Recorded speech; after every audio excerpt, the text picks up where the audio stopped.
A happy Wednesday to you. I'm Ed O'Keefe in for Major Garrett. Welcome to The Takeout. There are but a few moments on Earth these days that can capture most, if not all, of the globe's attention. And one such event happens in the coming hours. President Trump and Chinese leader Xi Jinping, the two most powerful men in the world, leading the world's biggest economies and militaries, are set to meet on the sidelines of an economic conference in South Korea. Tariffs, Taiwan, future of TikTok, fentanyl, soybeans, Russia, all of that and much more could be on the agenda for their first face-to-face encounter since 2019 during the first Trump presidency when the two met at the G20 summit in Japan. Both leaders want to be seen back home as tough on the other, but both understand some level of cooperation is required. What the two leaders agreed to discuss, what they avoid, and how they describe the meetings afterward could set the pace for much of the world's economic growth and geopolitical stability for the next several months. Trump has said he plans to visit China in mid-February. So we begin tonight with our Weijia Jiang, who's following the president at that economic summit in South Korea. Weijia, happy Thursday morning to you.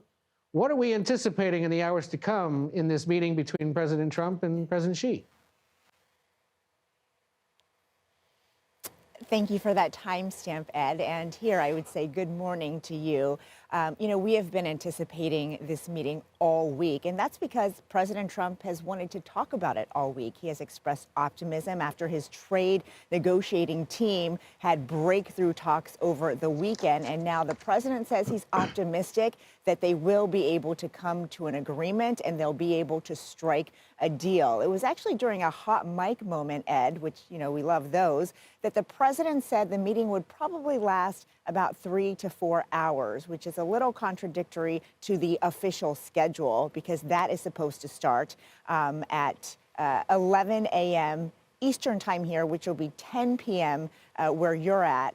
And then he's supposed to take off for Washington just a couple hours after that. But you never know what happens when two leaders, especially of this magnitude, enter a room. Obviously, they'll also have translators with them, which will add some extra time. But Ed, you are absolutely right about the consequence of this meeting and the consequence of a potential trade deal, because there is so much at stake, not only for American consumers, but American farmers, just ahead of the holiday season. And we've heard the optimism of the president. Have we gotten any sense of what the Chinese hope to get out of this? Well, the Chinese have also expressed optimism that they could reach an agreement. The Treasury Secretary, Scott Bessent, said they already have a framework in place. But it's also telling what else the Chinese foreign minister has publicly said, because one of the things that the president is gunning for is more curbing of the chemicals that flow into the U.S. to make fentanyl.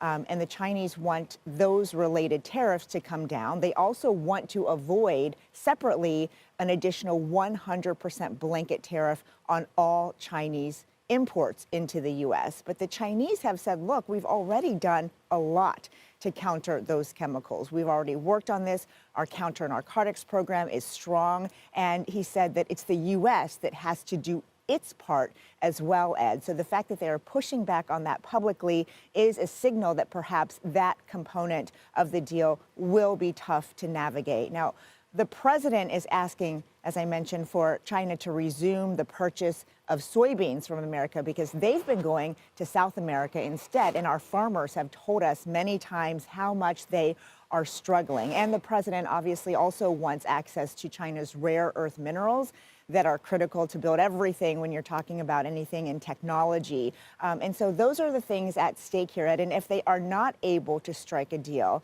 it could be very tough, again, not only for America, but for the entire global economy as well. Indeed. Well, as the sun comes up over there in South Korea, I know you'll be tracking it for us here on CBS News 24/7. The president flies back here to Washington tomorrow. I'll pick it up from there. You'll be traveling home safely. Weijia Jiang, good luck today, and we'll be in touch.